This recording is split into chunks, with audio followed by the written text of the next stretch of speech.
He was incredibly measured. He was so respectful of her, and I was really proud of him when he walked off that stage. What moment stuck out the most tonight? Yeah, I think when he was comparing taxes. We want to put people back to work in this country. Hillary's talking about, raising taxes on everybody. My father wants to reduce taxes across the board. He wants to put this nation back to work. It's very, very simple. Hillary accused her dad of doing crazy things, of being racist, of being unprepared. What was your reaction? No, I think it's very, very sad. You see these sound bites. I mean, she perpetrates this everywhere. She's spending $750 million in negative ads. Not one of these ads talks about her accomplishments being a politician for 35 years. We have bombs going off in New York and New Jersey and stabbings in Minnesota. We have ISIS on the rise. The Middle East is a total hornet's nest. And she just runs negative ads about my father, and she hasn't fixed any of the problems. It's very, very sad, and we need better leadership than that. Were you surprised that she was driving people to her website to do fact-checking and to defend herself? Is that a missed opportunity? I think what people saw tonight was the difference between a totally scripted, candidate versus somebody who speaks from the heart and speaks off the vest. And, I think that's the difference between a politician and somebody who's been in business their entire life, who's created tens and tens of thousands of jobs. My father's created tens of thousands of jobs. Hillary signed, the back of a check her entire life. She's never created one job, and it's very, very different between the two candidates. People said he just needed to stay cool. He needed to stay in control, and he did tonight. Wasn't as exciting of a debate to watch as some of the ones in the past where things got a little out of control. He could have gone in so many different directions. He could have been much harder on her in so many ways. He could have taken the low road, and I think she did in many instances during the debate. He took the high road. I think he did win, and I think he will win, and I know we're going to win. You see the polls that came out today, and we're leading in states that have never been won by a Republican before. We're leading places like Colorado and Nevada. He's really redefined the map in the United States, and he stayed cool tonight, and as a son, I was so proud of him. I mean, he just did an excellent job. What do you give credit to? He wasn't a career politician. Has he just learned along the way what to do, or is it because of his new team? Well, I think it's a little bit of everything. I mean, I think my father was himself, and I think he spoke from the heart, and I think he did a lot of preparation. I think that really, served him very well tonight. How did your dad prepare? Yeah, we did a lot of preparation, but his way of preparing is surrounding himself by the smartest people, the best people. I mean, he's been traveling everywhere with General Flynn and General Kellogg and so many incredible people. I mean, people who are really at the top of, their respective game, and he talks to these people, and he has conversations with them, and he dives deep into the different topics, and, that's how he prepares. He doesn't study flashcards with little written sentences on them. I mean, he travels with the best people, and he surrounds himself by the best people. Also, Eric, he used Sean Hannity. You became... Sean, come here. Come on. You became the Joe the plumber of this election last night or tonight. And the funny thing is, I'm like, I even said to him tonight, you really remember that, because we would argue, but it was friendly argument. That's great. About the Iraq War. Yeah. Donald Trump says he was not for it. Sean was for it, and he said they would talk about it and debate it. Yeah. All right, great job, Ainsley. Absolutely. One thing we didn't talk about, and we're going to have to ask Donald Trump about when he joins us in 40 minutes, the sniffles. He had the sniffles through the whole thing. Right, especially in the beginning. Or did he? Absolutely. North of the border. It's kind of hard to do a late-night show, tape it at 5:30 before the debate, right? Isn't that a night you should say, sorry, Jimmy Fallon, you're going live? Now, here's something you don't realize, though. Just outside the spin room, Ainsley pointed out that there was a beer tent. There was a beer tent for all the journalists with free beer last night. It was awesome. Any takers? I had one. I had a pumpkin beer. Have y'all ever had a pumpkin beer? It's seasonal. Heather's saying yes. Delicious. Right. I highly recommend. And you can only buy them this month, next month, basically. You know what? It was a home game for me. I had to drive. Yeah. I did not drive. I saw people drinking, and I said to myself, let's do the mature thing that I would make Steve proud. No beer. Right home, all right? I was watching you in the distance, and I was drinking, and you were working. And you were working, too. Fantastic. All right. You were there in the spin room. Oh, yeah. Met a lot of people. Exactly. So here's what happened. Right after the event closed, I want to give everyone an idea of what it would be like in the spin room. And we didn't know what was going to happen, so we didn't know who was going to walk up to us and who would want to speak to us. So here's how it happened, how it unfolded. Let me know what you think.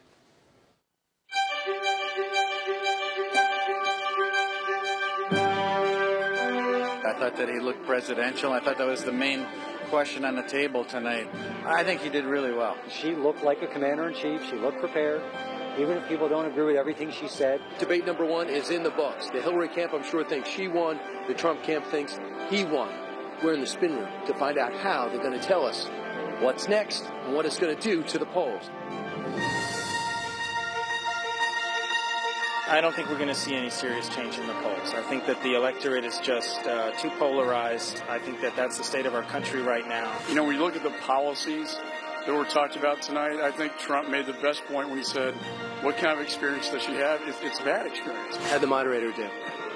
Lester Holt did a good job under very tough circumstances. Many millions of people watching. It was just unfortunate that Mr. Trump was the only one who mentioned her emails. And then the question was just, hey, what about your emails? First one-on-one, what was it like watching for you, for the family? Well, I think it's always more intense for us than it is for him. I mean, we take it so personally.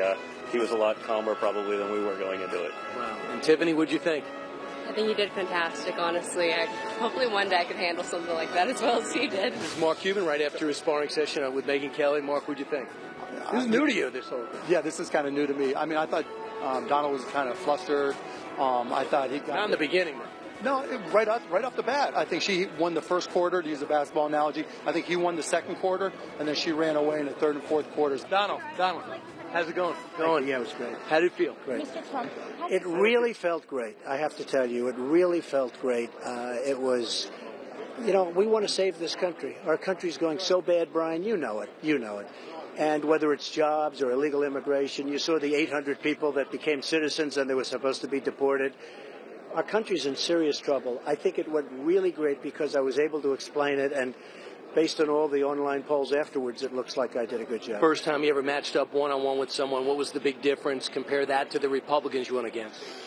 Well, the Republicans were very smart. I mean, when you're going against Ted Cruz and Rubio and all of the guys that, you know, we went against with the Republicans, they're very smart. It was good training for me, frankly. I enjoyed that, and I very much enjoyed tonight.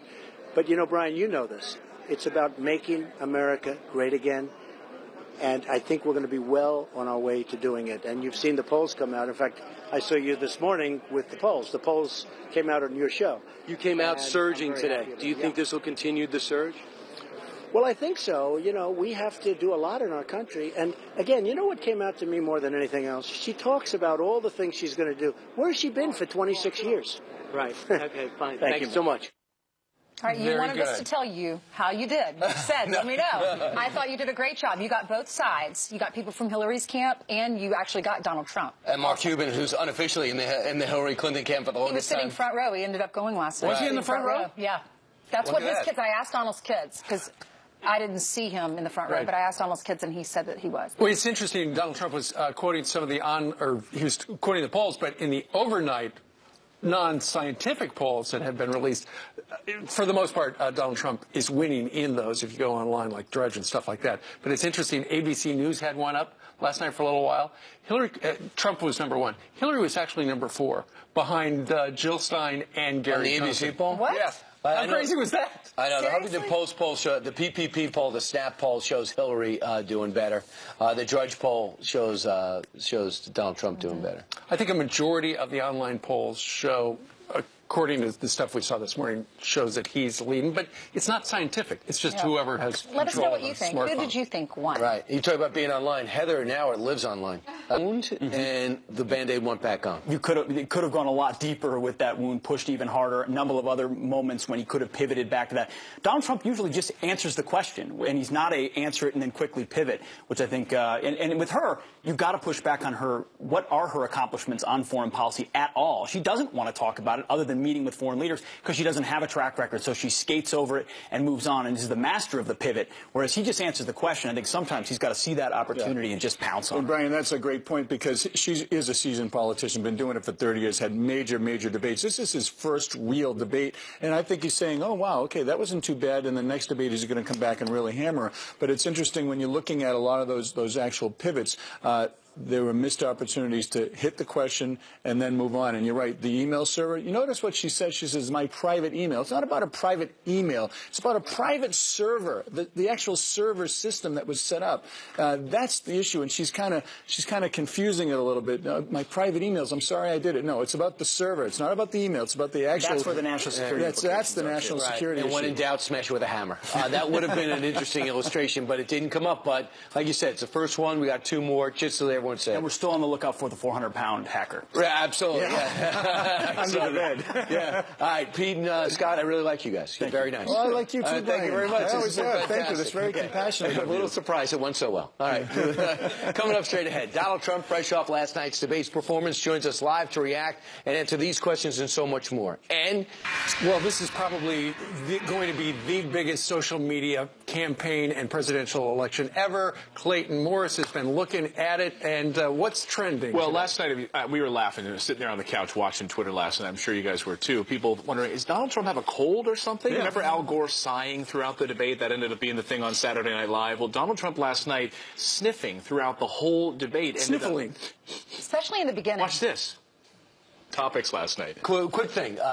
Al Gore sighed because he wanted to show exasperation. Right. If you watch Donald Trump's debates, he's always breathing through his nose. He does that all the time. It was different last night. Yeah, it was like louder. Yeah, it was. And the microphone wasn't close to him, too, which was weird. It just sounded like he had a cold, and he was just like sniffing. allergies. I have the same thing right now. So that hashtag was trending all night. Here were some people writing this. JJ Kincaid tweeting this. Seriously, someone get at real Donald Trump some Allegra. Hashtag Trump sniffles. Here's another one from Shelley Ritter. Could he have caught Hillary's pneumonia? Oh, I hadn't thought about that. Hashtag Trump sniffles. And then, of course, I don't know if you guys saw this yesterday. If you guys had the tickets, you guys were there at the debate yesterday. The Hofstra souvenir tickets that were being handed out. Now, you have one job, right? If you're making the tickets and printing this out, they're not 16 candidates anymore. There are 2 people. This is your one job to print out the ticket. Correctly. Spell the candidates' names right. It's 2 L's, not one. 2 L's. So this was trending last night. There's 1 L in Hillary. But then you'd think all of the celebrities that have, fawned over Hillary Clinton over the past number of months would know how to spell her name right also. Here was Modern Family's Jesse Tyler Ferguson tweeting with 1 L. Hillary's eyes must be so sore from restraining eye rolls yesterday. There you go. That was Jesse Tyler from Modern Family. Then John Cusack. I would vote for Hillary with 1 L. Yeah. Come on, people. And then here was Dax Shepard. Hillary, another with 1 L. Another celebrity there. 2 L's. And real quickly, there was a shoulder shake. Yeah, so all it takes is like 1 second of video to make questions. He hit me on boom, boom. Bertha. He hit me on a housing deal from many years ago that I settled with 1974. with no recourse and no guilt. He asked me about that. That's the beauty to be asked. 40-year-old lawsuit or older. I just hate to say it's older because then you'll know. Then Ainsley will say, "Wow, I didn't know Trump was that old." she'll be unimpressed. But I did like how you responded to that, though, because when they throw those things at you, and you're being in the audience, I didn't know about that, and then when you explain it, then you're like, "Oh, okay, well that makes sense." Yeah, so I explained it, but when you explain that, it's a no-win too. Mm-hmm. But they were leaving all of her little goodies out. They didn't ask her about much. I was asked about my tax returns, which I've told about 500 times. So it's but I think I did. I think I really did well. Much. You brought it up at one point. Well, I brought them up pretty strong. I talked about them, and I talked about cleaning them. Don't forget, Lester should have brought up the emails. That should have been a question. What about Benghazi and the Clinton Foundation? Well, I would have liked to have done that, but the questions weren't. Don't forget, you're asked a question as to progress or as to something, and it's hard to get off to Benghazi sometimes. The way the questions were framed. You start off in a totally the opposite of Benghazi. And so Benghazi can't get brought up. Right. But it was a very interesting evening. I thought it was good. I thought Lester was really good for the half because he was bringing up general and main subjects that were important. Things like the economy. And then in the end, they start bringing up 45-year-old lawsuits. Donald, do you think he got the message from the Matt Lauer Commander-in-Chief forum from a couple of weeks ago where he didn't want that to happen to him, and so he went where Matt seemed to me to be fair and balanced. Lester leaned a little over into the left lane? Yeah, totally. More than a little. And he leaned over to that lane. But I don't know. Every poll, I won Slate. I won Drudge. I got almost 90% of the vote in the poll. I won Time Magazine. I won CBS. I won every single poll other than CNN, and not many people are watching CNN. I'll tell you what, that place is a disaster. The people they have on those shows, they have third-rate talent as their announcers on that show. Yeah, you didn't. The moderators. I was watching some of the post game. MSNBC, believe it or not, which treats me better than CNN, which is actually hard to believe. But MSNBC is beating CNN. Right. So anyway, no, other than CNN, the only poll I got that was where I lost was CNN, and that was a very Democratic poll. They even say it was it's very sampled, high Democratic. No, I think the result was very good. I thought it was very interesting. I know a lot of people wish it was much longer. I mean, and it did go fast. And you said, yeah, I'll release my taxes against what my lawyer's better judgment if you get me the 33,000 emails that you deleted and bleached off your server. Jennifer Palmieri, I saw her in the spin room, so I wanted to see if she would take that deal. Here's what she said. He suggested that the reason why he hasn't released his taxes is because he hasn't paid any. He seemed proud of that fact. He said that made him smart. So I think it's not illegal. He compounded, our expectation is that he compounded a lot of problems for himself. He is the candidate. He has historically challenged in disclosure. We haven't seen his tax returns. He still hasn't put out. He hasn't matched her on health records. He's not given the American public the most basic information that we expect. Well, the question that you didn't hear that was that's called spin. That's called spin.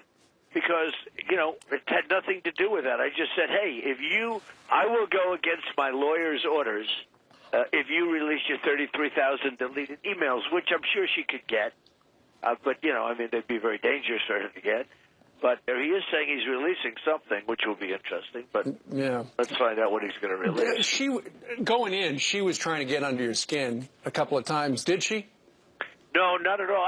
I didn't see it that way. At the end, maybe, the very last question, when she brought up the person that became, I know that person. That person was a Miss Universe person, and she was the worst we ever had.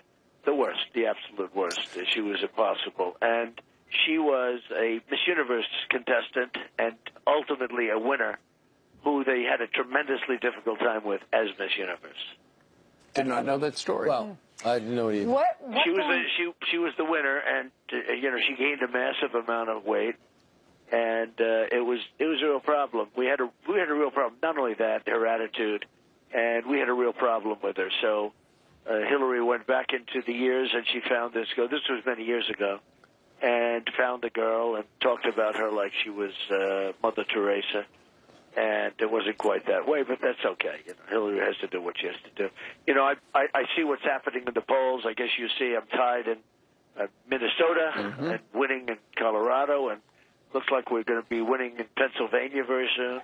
One thing I got out, I think really the best, was immigration, illegal immigration, the police, law and order, and maybe the thing I got out best is trade. Trade and jobs. Because trade and jobs. And those are basically the three things we're going to have to get out. And I got them out early and strong. And a lot of people think the poll numbers are going to go up because of that. And I hope you're impressed with the poll numbers, but a lot of people think the poll numbers are going up because of that. Well, there are a lot of pundits out, on some of the channels they're talking about how she had the debate of her life. In the things I've read, and we all watched it, it didn't look like either one of you got a knockout punch. No, I would say that. I would say, the polls are saying 60-40, 65-35. That's what the polls are saying. Well, people were saying they just wanted you to... In you mean actuality, the people listening in the hall could not hear your well, it full was answers? on and off, and it was much lower than hers. Okay. I don't want to believe in conspiracy theories, of course, but it was much lower than hers, and it was crackling. And she didn't have that problem. That was, to me, a bad problem, because, you have a bum mic, it's not exactly good. Yeah. You know what the press liked? Sorry, Brian, go ahead. I was going to say, you know what the press liked about what you did last night? What? We were in the spin room, and you walked in there with your entire family, and you talked to so many people. And I understand this never happens, right? I've never seen it happen before, and you walked over to everybody, including some of your harshest critics. What went into that? Well, not much. I went to the spin room, and it was very friendly. A lot of people thought I won. And you know what I go by? I go by those debates. They're great. The polls. When I go into a debate, I look at the polls, and I look at Drudge, who's great. He's also a great guy, by the way. But I look at the Drudge poll. I look at the Time Magazine poll. I look at Slate. I look at, there's like 7 polls. And other than CNN, which is meaningless, because it's a Democratic poll. Other than CNN, I won every poll easily. You know, I won CBS. So other than that one situation, I won every poll. That to me means a lot. And, you know, you have 300,000 people voting on those polls. That's a lot. That's right. All right. Donald Trump is actually going to stick around. We're going to take a quick commercial timeout. He's going to answer some of your questions in 2 minutes. Before he heads to Florida, Donald Trump is stopping by our show, and he's going to take a couple of your questions, and Donald Trump is still there. And here's the question. This comes from Joanne, says, at the end of the debate, you said, quote, I could have said some terrible things about Hillary, then resisted. I'm not looking for you to be mean, but I didn't like that missed opportunity. What's your reaction? I was talking about the many affairs that Bill Clinton had. Yeah. And because his daughter was in the room, Chelsea, who I think is a lovely young woman and actually friendly with Ivanka, their friends, I just couldn't do it. I just didn't want to do it in front of her. I told that to Brian last night. I didn't want to do it in front of her. I thought it would have been, you know, I didn't think it was worth the shot. I didn't think it was nice. All right. See? Do I have heart? There you go. And you had mentioned that in our A block. Donald Trump, what's the deal with the sniffles? You know, I heard you in, I think, the first answer. It sounded like you had seasonal allergies or a little cold. What's up with that? No sniffles. No. You know, the mic was very bad. But maybe it was good enough to hear breathing. But there was no sniffles. I don't have. So you don't have a no cold? Allergy. No cold. Okay. Every once in a while, but no cold. All right, we have one more question for you. This is Choctaw Elvis 88 on Twitter asking you, I'm impressed with Mr. Trump's ability to campaign so aggressively. What does he do to maintain the pace? Well, it's good genes. If you don't have good genes, I've seen it. I've seen guys out in the campaign trail. It's tough. You know, you have to have a lot of energy. You have to have a lot. I was talking to Hillary about it, about her stamina. I don't believe she has stamina to be the president. You know, she's home all the time. And, you know, I just don't think she has the stamina to be the president. Your staffers say you never sleep. Because I don't sleep much. Otherwise, I wouldn't be doing your show. Don't forget, I got in at 2:30 in the morning, and now I'm doing your show. And then I'm catching a plane at 8. And I'll have one of the world's fastest showers, only because of your show. Your timing was not so good. Well, thank you. But it's nice to know you're doing it without a shower. But no, I'll take the other change. I'll do a fast shower. That's better. Donald, exit question, lightning round. What grade would you give Hillary Clinton on her debate performance last night? I would say a C+. What grade would you give yourself? Well, I don't like to grade myself, but I know I did better than Hillary in every poll has shown that I did better. And is she the best partner you ever sparred with? I think Ted Cruz was tough. I think that Marco was actually very tough. He had a little breakdown once with somebody, but he was a good debater. Yeah. Marco's a very good debater. I thought those two were very tough. And she'll be tough. I think she'll be tough. I thought she was very bad in the first half when they were asking normal questions. And when they were asking unfair questions, she got better. Well, what grade would you give Lester Holt? I'd give him a C+. I thought he was okay. I thought he was fine. All right. You can check nothing the box. outstanding. I thought he gave me very unfair questions at the end, the last 3-4 questions. But, you know, I'm not complaining about that. I thought he was okay. Okay. Well, you've got to go and take a shower. Donald Trump, thank you very much. Thank you, Mr. Trump. Thank you. Thank you very much. Check that box now. Now we're already talking about the second debate. All right. Yep. Well, Lester Holt do Candy Crowley at least twice. What did he do that you didn't like? Well, the first thing he said was stop and frisk is unconstitutional. Well, it happens to be not unconstitutional. Terry versus the United States is the law of the land by the Supreme Court of the United States. It has never been reversed, and we do stop and frisk in New York and all over America. It was struck down by one judge here in New York. Not as unconstitutional as applied. In other words, it was being done incorrectly, according to the judge. And it was being appealed, and this mayor decided not to appeal it. Not only was it being appealed, the Court of Appeals of the Second Circuit had excoriated her, basically said she was wrong, entered an injunction against the enforcement of her order, and removed her from the case. Everything Donald said. And Holt went ahead and contradicted him. And Donald Trump... Ignorantly. Donald Trump last night said it works. Stop and frisk works. And you said, was it the New York Times this morning had an article about how it does work? I think it had to do with whether or not the murder rate had gone up or down. And apparently the murder rate in New York had gone down dramatically after stop and frisk. Of course it did. It went down 65%.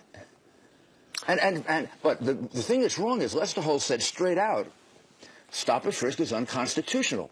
Lester Holt is not a lawyer. He's wrong. It was decided in 1959 by Earl Warren. It is still the law of the land. Every cop does stop and frisk in every part of America. And she said the same thing. You know, I'll give her an excuse because she failed the bar exam. But I'm not going to allow him to play lawyer and contradict our candidate. And I'd like to know, when did a moderator become a fact checker? And if you're going to be a fact checker, you better darn be right. You better go read the United States Supreme Court decision. And you better go talk to Cavuto. And you better go talk to Hannity. And you better go talk about to... what? About what? About whether he was opposed to the Iraq War. One of the reasons I was reluctant to support him was because he was against the Iraq War. I happen to be in favor of the Iraq War. I still am in favor of the Iraq War. Rudy, what did you think about her performance last night? I thought her performance was... I thought her performance was okay. I mean, she was just sort of... How you treat women. Yeah, tell me you're a feminist. Tell me you're a feminist if you take money from countries that kill women. Tell me you're a feminist when you take millions of dollars from countries who assault women, who don't allow women to drive, who don't allow women equal rights. You go pose as a feminist?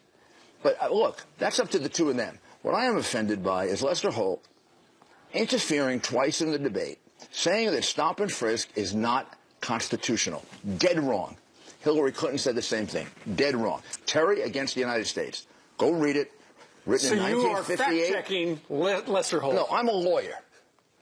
I'm not a moderator who misrepresents on television. I'm a lawyer. You're really angry about this. Am I angry about it? I thought after Candy Crowley we saw the last of it. What Holt did last night, if journalism has ethics, if it has ethics, he violated the rules of ethics.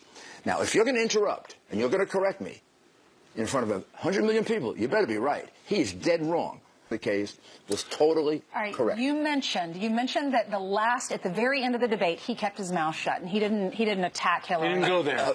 Now, he's a good man. Now, by doing that, I know that his team was telling him, you know, you need to stay in control because you can't lose this debate. So he did that. Now we look at the polls this morning. He's ahead in most of the polls. So is he listening to Kellyanne? Is he saying... Look, he's going to win the election, and he won the debate. I'm not here to argue about whether he won the debate or not. And if you want to think he lost the debate, you can think he lost the debate. I'm here to say that what Lester Holt did is completely unprofessional and totally unethical. What was the second thing he did? The second thing he did was Baghdad. He interrupted him twice and said, war. And he had Sean Hannity available and about 20 of Donald's friends who could have been available to tell him that. Now, you can't do that unless you do the hard work at checking. The thing is, there's got to be a way for him to get through the tax question, the birther question, and the Iraq War question, or else he's never going to make any progress in these debates. Whether it's a slick way of moving it through communications or not, these are three things where you spend way too much time on. Well, okay, look, was he perfect? Was she perfect? No. Did he win the debate? Yes. But should a moderator tell you you're wrong? You're wrong. And the moderator didn't do his homework, and the moderator is wrong. Who's gonna fact check the moderator on Terry against the United States? Go read it. Written by none other than Earl Warren. It's an 8-1 decision of the Supreme Court. It is the law of the land. 100 million people last night were misled by Lester Holt and so-called lawyer Hillary Clinton. All right. Rudy, thank you very much for getting up and coming on over after a 15-minute sleep. Thank you, sir. All right. Thanks so much, Mr. Mayor. Meanwhile, coming up straight ahead, Hillary Clinton has no problem calling Donald Trump a racist, and the rest of America as well. Jump to conclusions about each other. Everyone is implicitly biased. Tucker Carlson joining us live from Chicago. Well, good morning. Good morning. Good morning, Tucker. That line surprised you and offended you. Why? Well, it's absurd. I mean, it's absurd. I mean, look, does anybody really believe, any adult actually think that white racism is the biggest problem in America's inner cities? I mean, we've seen a 31% increase in murders in America's biggest cities in the last 2 years. Is that the result of bias? No. I mean, let's like be adults here. I mean, she needs to get out the vote, and I get it, and convincing voters that Trump hates them is an expedient way to do that.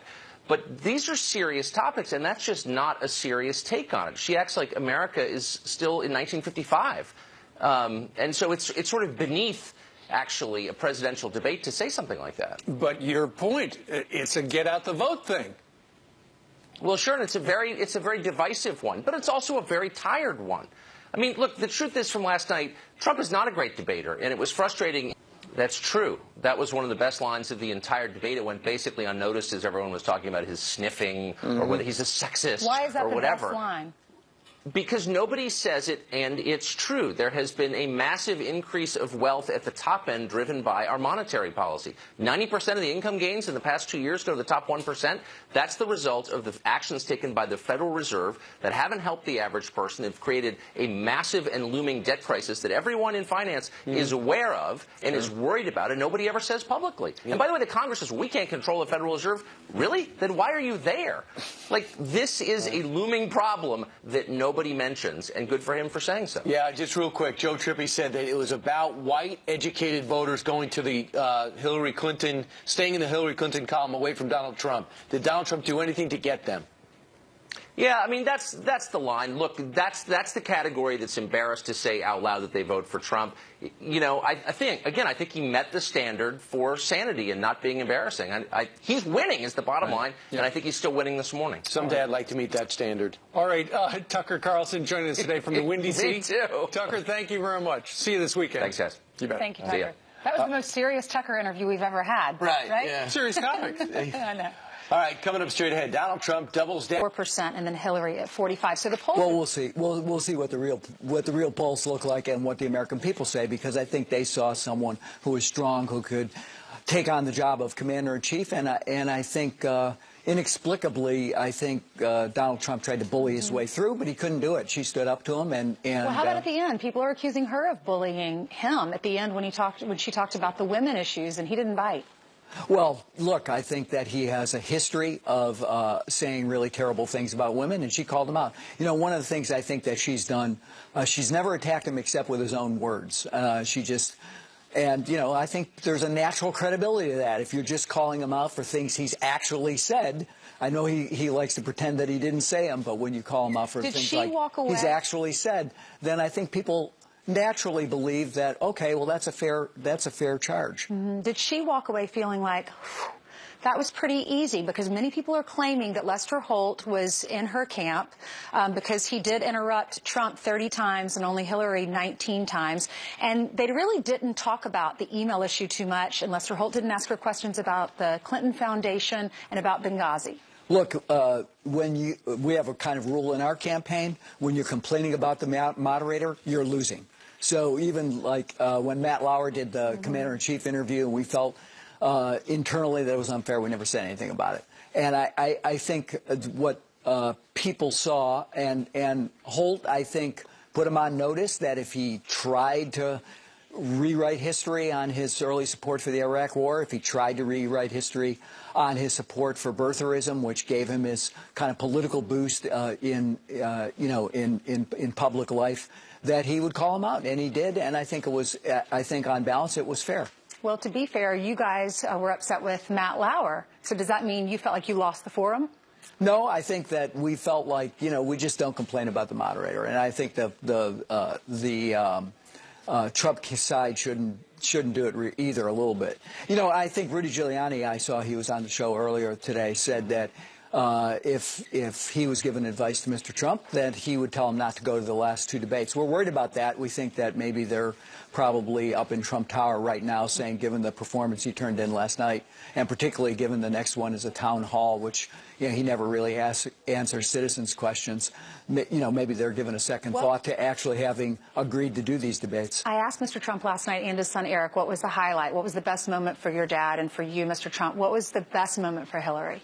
Look, I think her opening comments when the first question about her granddaughter was what about the future? What are they about the economy? And she talked about her granddaughter and her second birthday and thinking about that and what she wanted to do to build an economy that was working on the middle class. That was a great moment. We've asked her every day to come on the show. We interview Donald Trump all the time. Please tell her I'd love to interview her. Is it morning? I don't know. I was with Andy at 2 in the morning in Hofstra. Really? Monica Crowley and I were in a car coming back into the city. You know what she said, and Ainsley will appreciate this. She said, Laura, you're going to have no time to get ready for Fox and Friends, so just sleep in your eye makeup, take off your foundation, and wake up, and that'll all be done. I said, Monica, I'm going to mention that. The first thing I go on, it's like, handy tips from Monica Crowley. That is so funny, because Brian and I had the same conversation. Isn't that? Yours looks great. I love what you did, the shaping. Thank you. I left my rouge on from the waxing. From Sunday. You took a little too much off on the top. Oh, really? Fantastic. Well, let's talk a little bit about the debate last night.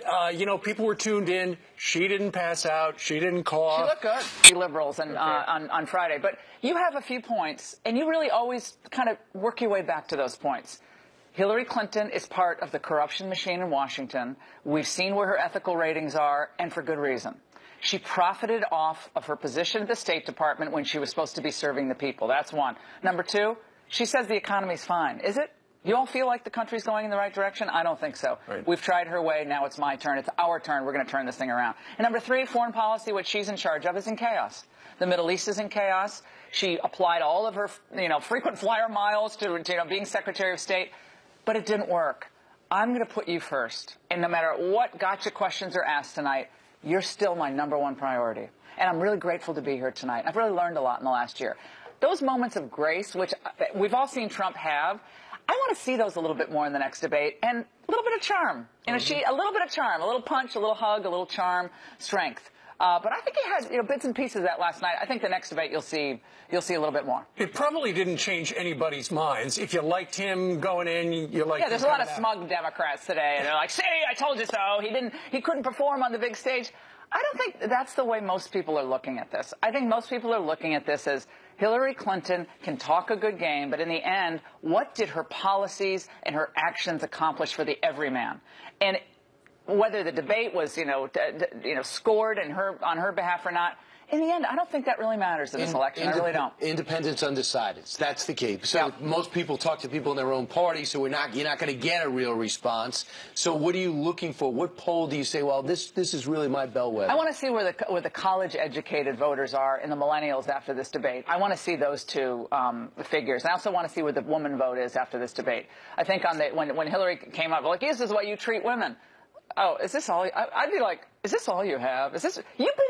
You've been in public life for almost 3 decades, and you're doing the 8th grade thing with me? Yeah. Why don't we talk about what's happened to this country under your watch? I'd turn all that on her, because that's the kind of stuff people are really tired of. And I think that's another reason why people don't like the media. Lester Holt gave her a lot of assists last night. Rudy was right earlier, no doubt about it. But Trump, I think, was expecting that the media is not going to be, 100% fair to a conservative Republican. It's not going to happen. You mentioned the talking points and how he needs to have these 3 or 4 talking points that he can talk around to. We asked him about that today, and he said sometimes it's hard when you're asked a question about something totally off Benghazi to get it back to Benghazi. So it's hard to get back to those talking points. She did it. She did it last night several times. She's been doing it 30 years. She did it on the woman question. They weren't talking about the way he treated women. They were talking about, I can't remember what it was, but she dovetailed it back to, well, and by the way, or you do say, like, look, this is what I'm focusing on for the American people. Or, I think that's a good question, but let's take a step back. And let's really look at the broad picture of what's happened in America. There's little rhetorical tools that you can use that are just common debate tools that, again, you have to practice. We don't even remember what the question was. Yeah, and I think, again, we're thinking every person watching this is with a notepad and going, okay, she got this. He didn't mention Benghazi. Oh, wait, she made this point, and he didn't mention the Clinton Foundation. Right. Most people want a strong America and things to change for the better, whether they're partisan or not. Right. They want things to be better for our country. Well, you just mentioned Benghazi, Clinton email, and also the Clinton Foundation. Those are things that Lester Holt never asked about. Cybersecurity. He asked cybersecurity, Steve, with a straight face to Hillary Clinton. But instead, Trump didn't say it. Didn't pick up the ball and run with it. And Trump got grilled on his tax returns, on the Iraq War, when he was a private businessman, on the Bertha thing, bankruptcies. But again, but those are all to be expected. The Bertha question is that's at the top of the list. How did you think he responded to it? Well, I think we spent too much time on it. I mean, everyone knows watching me. I'm going to tell you what I think. Spent too much time on it. What I would have done is said, oh, really? First of all, I put that to rest. Lester, why are you obsessed with this question? And do you think at this point, the point is where President Obama was born or what was born out of 8 years of failed policies? You take one of their words, you turn it, and then you make your point. But you don't sort of, I wouldn't have spent 5 minutes on the was thing. explaining It's the painful. backstory. We don't want the backstory. We don't want the backstory. We want the story of America. And I want a few more anecdotes from the trail. Hillary's very good at weaving in those personal anecdotes. We want more anecdotes. Well, Janet Matheson came up to me last week. She's a mom, single mom, 2 kids. She has not enough money put away in a bank account for a rainy day. Let me tell you, I'm here tonight for her. We need some of those moments of grace and moments of personal narrative and storytelling that stays with people. I mean, here's an example. You have a guy that decided to invest in wealthy high rises. Okay, that's where he wants to invest it. Other people want to make wine or make beer. That's what he tried to do. Doesn't mean he doesn't like poor people. But now that he's traveling the country, I'm fascinated when the cameras are down. What is it like meeting a group of people in different areas of the cities and in suburbs that you never met before? What have you learned from traveling the country, even at the age of 7? Right, and we all learn. Don't we all learn when we travel around the country? And I know he does. I know he learns. I know he's deeply touched by the victims of crime. He was moved by Detroit. I think Donald Trump in Detroit and Donald Trump maybe in Mexico, those were moments for him that I think it's a narrative he wants to repeat. Now, you can't do that every time. But it's good to have a moment where you step back and you say, as we're closing tonight, I just want to say what a privilege it is to be here. Or the flooding in Louisiana. Remember when he went down he was there? phenomenal. Yeah. But the idea that Donald Trump's at this event doesn't care about that's ridiculous. But again, I think most people see that. And I think most people know that. But you need to drive that home. You need to put Hillary away in this next debate. You can't wait to the 3rd debate to put her away. I'd put her away in the next debate. And he can do it, absolutely. We were talking in the green room area, and you said that, because the way we watch TV, but we've got a pad and like this. Yeah. But the average person at home, walking in and out, they're in going and out. to the kitchen. They're like, she looks pretty good. I'm like, he's not insulting her. And she looks better than she looked, at 9/11. So, it's a draw. I think most people look at it. She was conscious. Yeah, well, yes, exactly. The metaphor didn't play out, but I think most people watch this and they think, they're still at each other's throats, and my life is still. I know we have time for this, but the next debate's at Town Hall. Yeah. So people are going to be asking questions. He's most likely going to be on his feet. They're going to be going in and out of each other. Tell me about the skill set he brings to the table. Is that going to be harder? Now, I think when you see him one-on-one with people, as I have, as many of us have, that's his strength. He's so kind and he's so gracious to the individual, to the mom, to the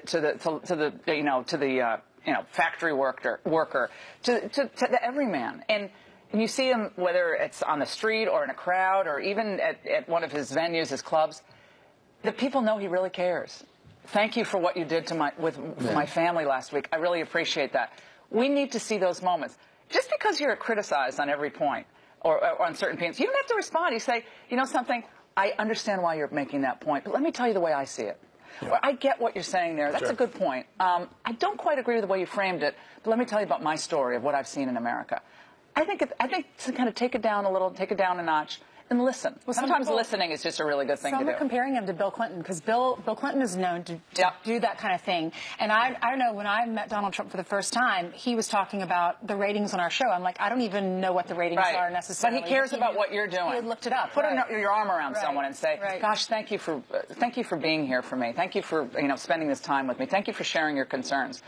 He does that beautifully. I hope we see that at the next debate. Well, I just think in the big picture, it might actually come down to a ground game that I know the RNC is extremely confident on. It might come down to money, where Hillary seems to have more money than. We have not seen any television ads come out for any consistency.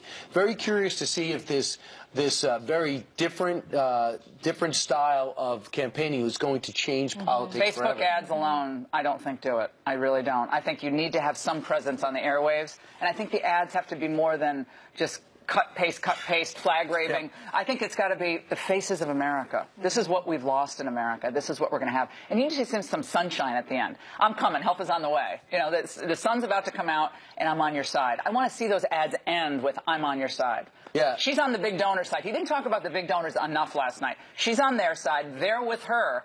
I'm with you. All right. Laura Ingram's got to go do her radio show, got to go edit. What do right, I know? Jack? I'm just a radio host and a website person. I don't know. That's my debate on now. Thank you very much. An hour of sleep last night? Yeah, at least an hour, yeah. All right. All right. See you guys. Thank you. Thank you, Laura.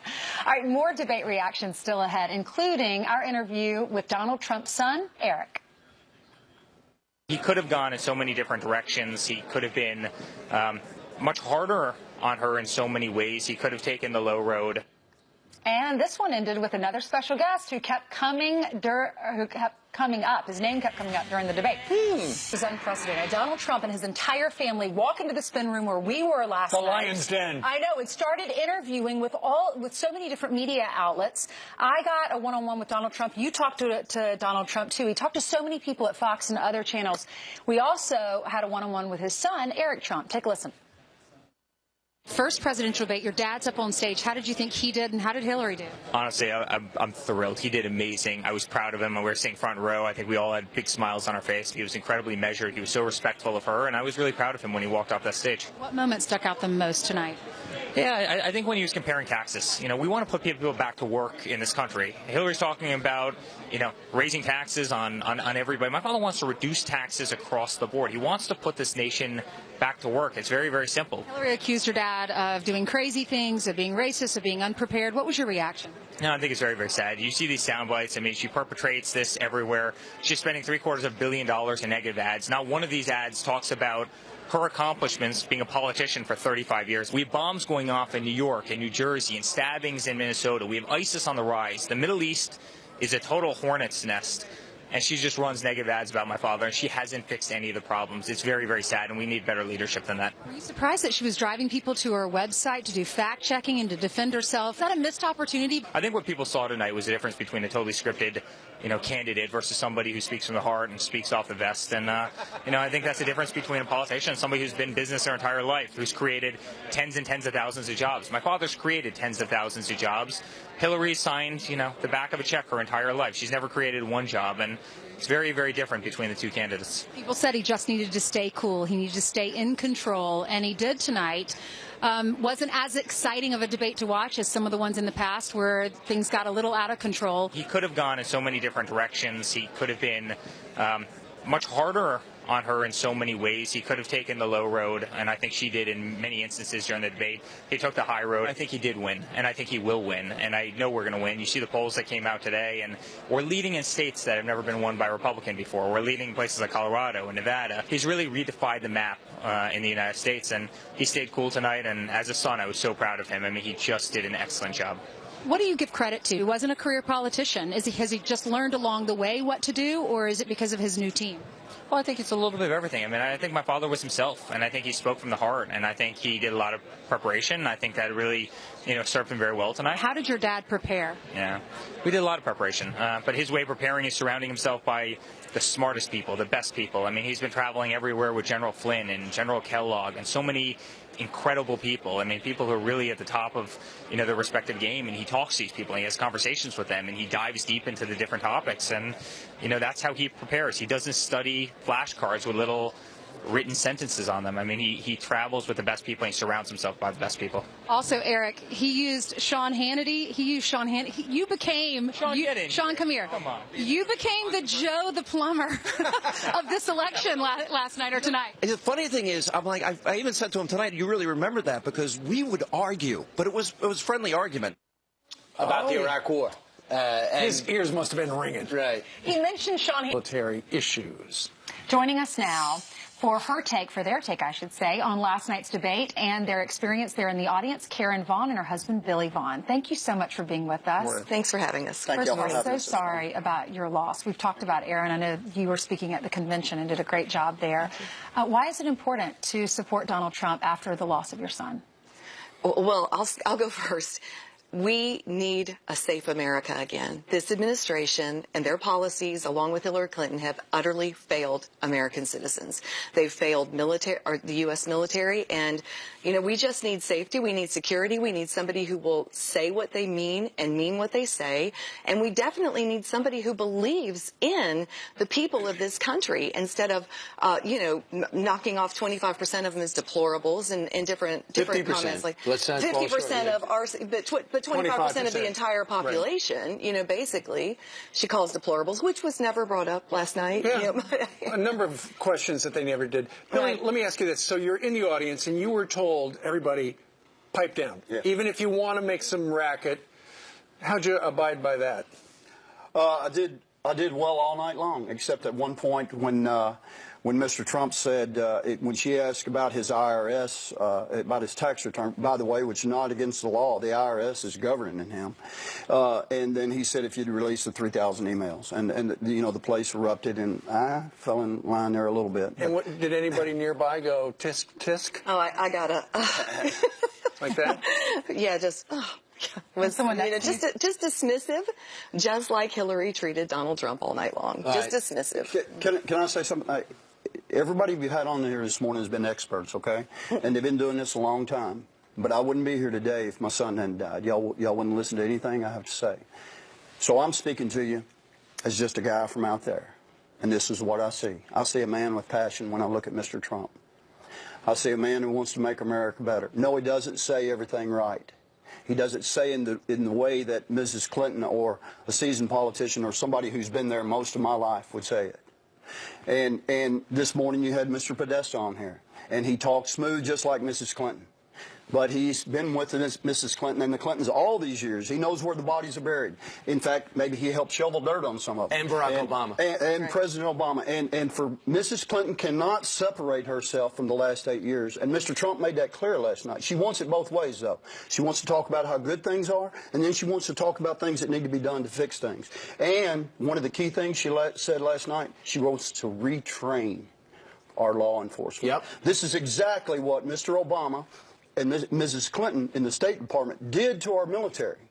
And it caused needless sacrifice. Needless lives were lost because of this retraining. All right, so let's get your takes. For someone who really has some skin in this game with the loss of your son, when they say that Donald Trump's acting irresponsibly because he said that if Iran's going to buzz our ships, they're going to hear from us, essentially. They're going to get hit back. You saw what Iran did to her 3 times last week. They buzzed our ships in the Persian Gulf. They taunted, as the Russians have done, as the Chinese have done, as North Korea taunts. Does that showing that Donald Trump wanting to respond aggressively is the wrong leader? This is what I'll say about that. One of the things that has impressed me the most about Mr. Trump, besides his passion, he is continually surrounding himself with good people. People that Americans can trust. People that have a good track record for standing up against our enemies. People that have a track record for putting America first. And people like me out there, because I don't talk to the people y'all talk to here, but people like me out there in the country, rednecks, just common everyday people, but who are working and who are, I'm concerned too. Mrs. Clinton says she's concerned about her grandkids. We've got 6.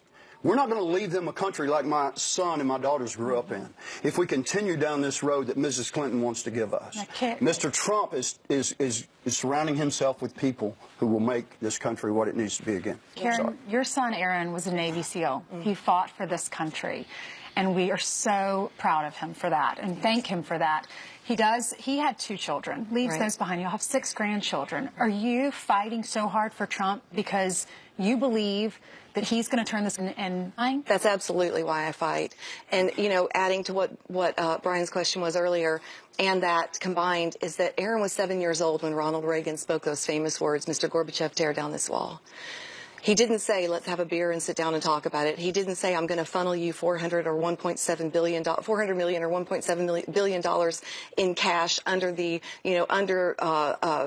on pallets. Yeah, thank you. In the dark of night, he said, tear down this wall. And what happened? The wall came down because in that era, our word meant something. People knew you did not mess with the United States of America. We were the balancing factor across the nations. And that's what we believe Mr. Trump can provide again through strong leadership. We have been leading from behind for 7.5 years, and the world is in chaos because when there's a vacancy of power with good people, the bad people will fill that vacancy, and that's exactly what we've witnessed. Such powerful words. Karen and Billy Vaughn joining us today from Stuart, Florida. Karen, thank you. Thank you. Billy? Honored to be here. Nice seeing you. Honored to have you. all our best to both of you and to your 2 daughters. Thank you. Welcome. Thank you. All right, straight ahead on this Tuesday. Your husband and your your daughter are here. And then he went on to say, and yet this doesn't stop you, Hillary Clinton, from running hundreds of millions of dollars of negative ads against me. Those are just the ads you see, by the way. We now have these mail pieces that are about Trump and women going to independent Republican-leading women in states like Florida. We just got those yesterday, brought to our attention. So I think this will grow in importance over the next couple of days when people realize what he didn't say, what was conspicuous by its absence. It doesn't mean people won't think it, though. It doesn't mean that they already haven't made up their own minds. Well, last night was historic. First time we'd seen a woman on a presidential stage. First time in history that I can remember where you've got somebody who is not a professional politician. That's right. A businessman. Maybe Ross Perot. Questions for 90 minutes. Given how the first one went, will there be changes in the preparation for the second one? He did a lot of debate prep, Steve. I think that's a myth that people are pushing to sort of diminish like how serious he is about this. He's incredibly serious. He takes the job very seriously. He didn't need to run for president. People run for fame and fortune and status and power. He had all of that. The sacrifice he and the Trump family are making is enormous, and it should not be lost on folks. She's the one who's got that typical D.C. political resume. Hey, this should come next. I waited my turn. I'm next. I deserve it.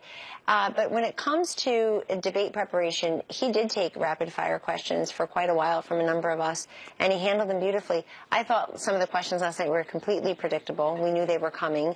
We know what the obsessions are, particularly in the mainstream media, so that didn't come as a surprise. But I also think Donald Trump, if he's guilty of anything, it's answering every single question that's asked of him, as opposed to Hillary Clinton deflecting, and thoroughly, as opposed to her deflecting and trying to get out every single thing she had memorized so we all can see how over-prepared she was. Look, anybody watching that debate last night did not see in Hillary Clinton a change maker, a disruptor, somebody who can credibly say with a straight face she's going to change the status quo in Washington. If you're worried about your job, or you're worried about having a well-paying job, you're concerned about chronic wage stagnation, you think that radical Islamic terrorists are savage murderers and not our, quote, determined enemies, as she famously referred to them in her convention speech, then you know who you're going to vote for. I'm not sure that that changed any minds last night. Meanwhile, he took the case right to her, especially on matters like trade and ISIS. Basically holding her to account for her record and for President Obama's record on those issues. Mr. Podesta was on our set earlier about an hour ago, and we were talking about campaign manager. Exactly, for Hillary Clinton. And he said if you attack the moderator, then that means you have lost the debate. Now, keep in mind, they attacked Matt Lauer, terrible, because she was so awful in that commander-in-chief for him. Well, and I asked him about that, and yeah. So, what do you think about that? Do you want to go after Lester Holt? I mean, I heard last night. Yeah, did you think he was fair? So, Mr. Trump and I have both said publicly, and I'll repeat it here, Ainsley, that Lester Holt did a good job, and he did a great job under very tough circumstances. One of the things that nobody's ever going to be satisfied with is, why wasn't this issue raised? Why wasn't that issue raised? And I saw your graphic earlier that Donald Trump was grilled, indeed cross-examined on a number of issues. You listed them there. And that didn't happen with Hillary Clinton on Benghazi, on emails. Mr. Trump had to mention emails. Pay for play. No real, that's right, the State Department. Deplorables. By the way, the deplorables, things, pick a card, any card. The fact that she's for late-term abortion, a sex-selective abortion, if we're talking about domestic issues, the fact that she changed her mind, did a total 180 on gay marriage. She ran in 2008, emphatically defending traditional marriage, and now running in 2016 has totally shifted on that completely. So there are many things that weren't asked. But look, that's why it's important to have full-fledged campaigns in between these debates. I think it's too bad that people had to wait to tune into a presidential debate to see how Hillary Clinton really thinks on